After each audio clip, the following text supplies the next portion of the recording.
Joel and Garrett, hello. How are you guys doing? Doing great. Wonderful. I'm glad we get to talk to you because I saw you last night across the room and I wanted to talk to you and then I didn't. Yeah, I didn't get a chance to talk to you either. I know it was so crowded. I really wanted to talk to you guys as well. So we have the opportunity now. Let's do it. Yeah, fun times. It was wild party last night, and how are you guys recovering from everything that has happened? We're not yet recovered. We just got back home to Idaho just now and we slept for maybe an hour on the plane, but besides that, we haven't slept. So Oh, Amazing Race flashbacks, huh? yeah, it felt just like the race. All right, so I want to start by talking about the last leg in Seattle, and I want to talk about the scramble a little bit because this was kind of a new thing for Amazing Race in a final leg specifically, and I want to know what kind of rationale did you have for choosing the tasks in the order that you did? we strictly went by distance. Mhm. We mapped it out. Glass blowing first, grunge second, grab third. We knew that after grab there would be something else, and we didn't know, is it going to be north? Is it going to be Yeah. south? So we're just like, let's just go in this order. It gives us the best chance of hopefully minimizing the amount of driving. As a UPS driver, my mindset right away goes to whatever's closest, and then just the next one and the next one and the next one, trying to get the stops off as fast as you can, you know.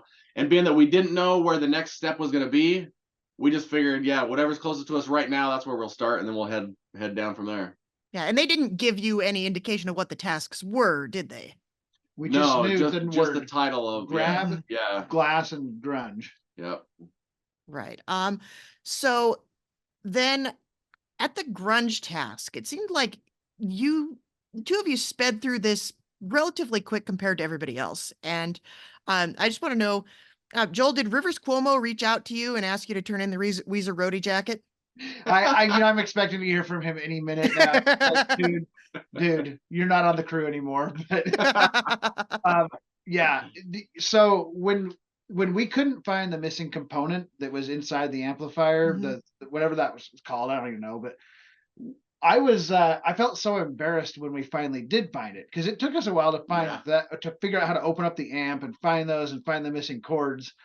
And I thought when we watched the episode, the other teams were going to just find that right away for some reason. We look like fools or something. But they took just as long or longer. Luckily, everyone else also struggled with that part. Yeah. So we figured it out eventually. And by the way, that judge deserves some credit. He didn't get as much airtime as he deserves. Yeah, he was fun. He was one of those funny. He was like the guy with the time zone test in Germany, I think it was, or Russia. He was funny.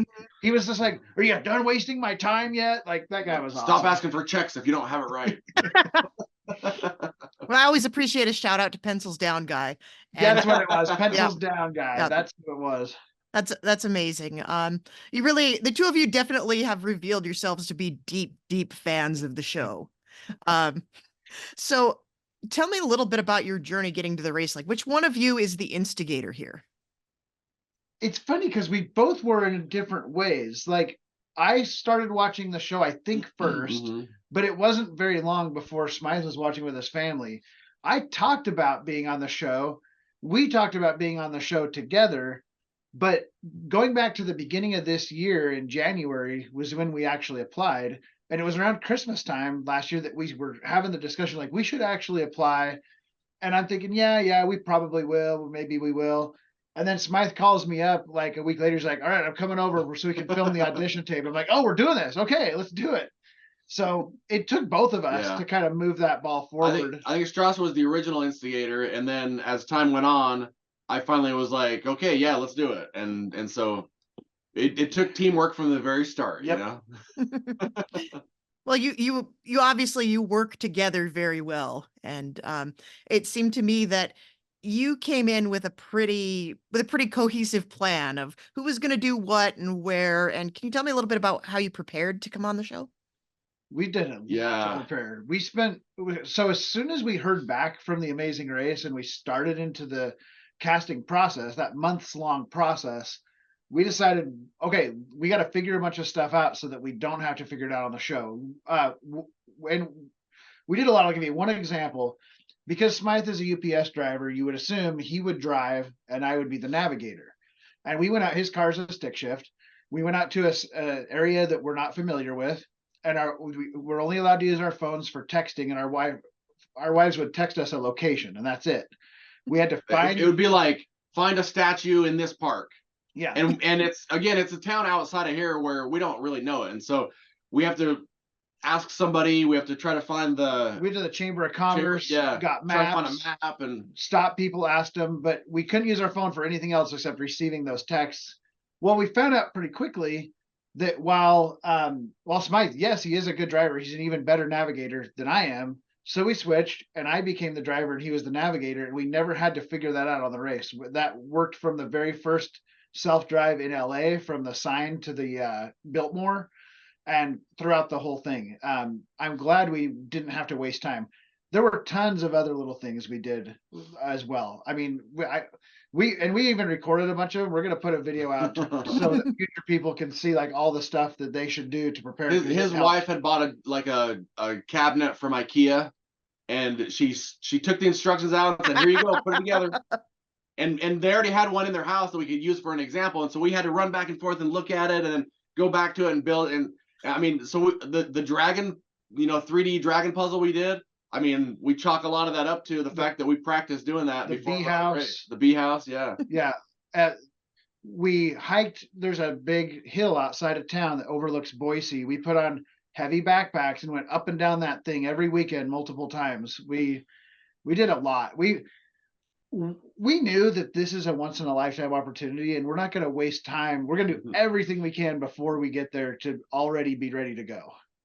That's incredible, because you definitely, I think on paper, you don't seem like the team that's going to be powerhouses, and yet you came in there and you were right out in front. And I really loved watching the two of you just shock everybody with how good you were at just about everything.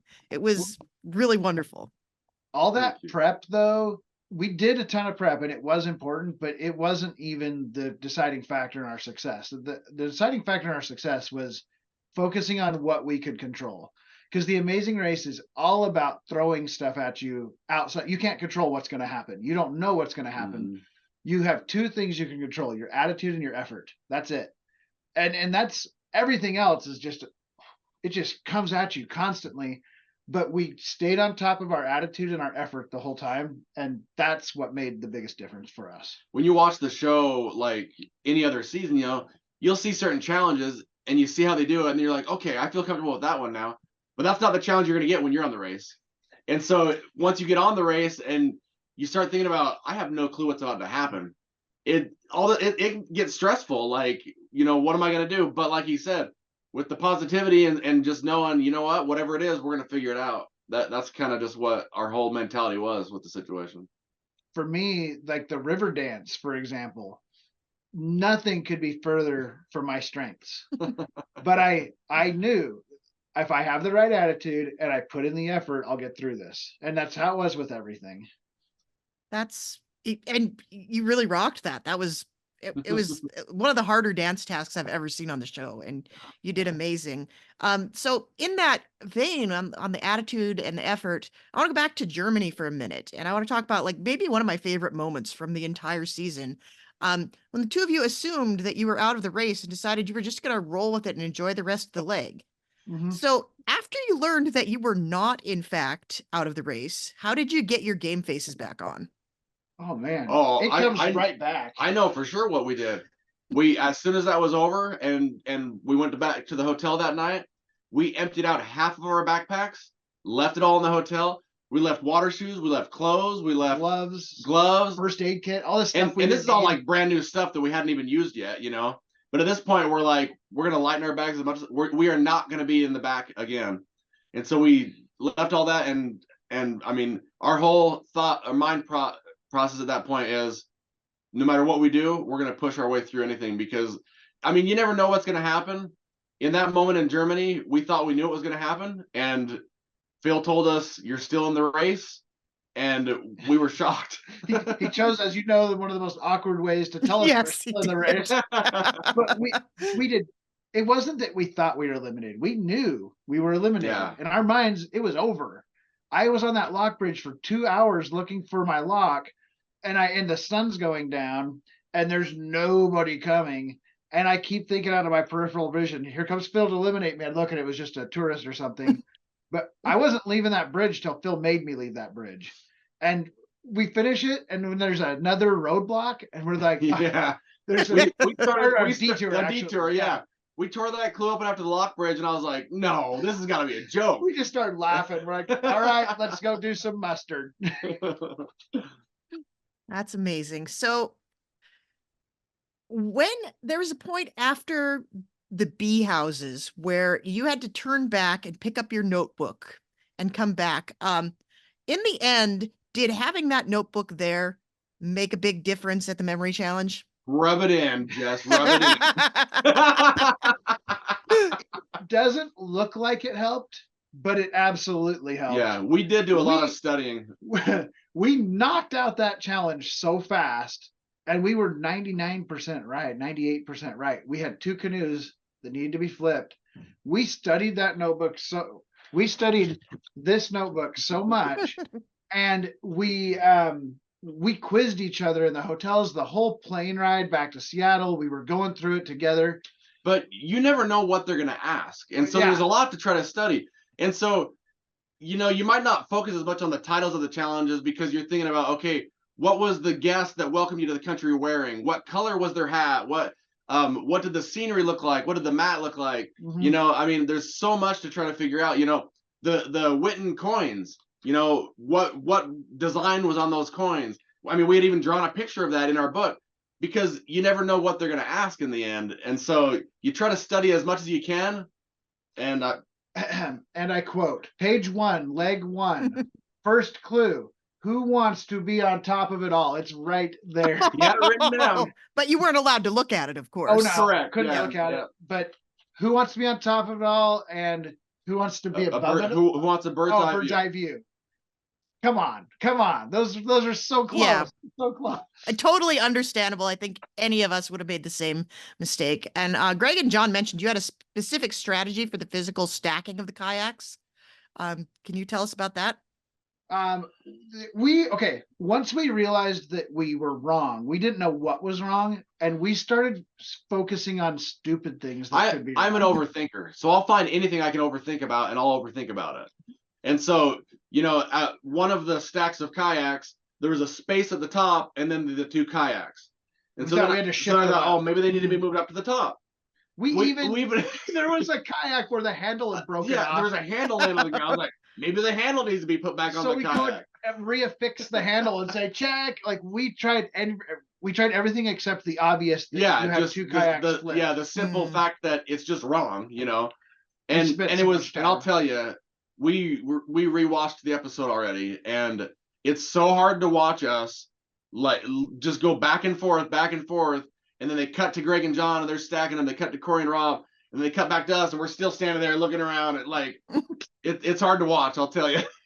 Well, I think you have nothing to be ashamed of. You ran an absolutely incredible race, and we were really excited to see you throughout the season. And I want to thank you both again for taking the time to talk to us.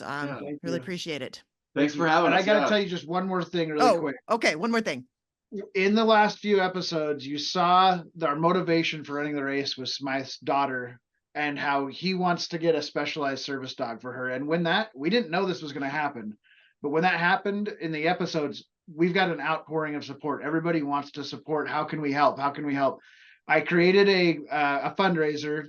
The link's out there. I can get you the link if you'd be willing to share it, because the community of Amazing Race fans is such an awesome family, and everybody wants to pitch in, and Smythe is embarrassed to ask for help, so he's not going to, but I'm not, and I want to take advantage of all this amazing family that we're a part of now, and welcome everybody. You can make a little difference and share the fundraiser and whatever, and it'll go a long way for Smythe's family. It'll mean a whole lot to us. It's been really emotional to me to see the outpouring of support, and you know, see everybody talking about I received private messages saying, "Hey, I want to help try to get your daughter a service dog," and I mean, it's just unbelievable how much people have been reaching out to try to help my daughter, and I get emotional talking about it, but I love everybody for their willingness to want to help.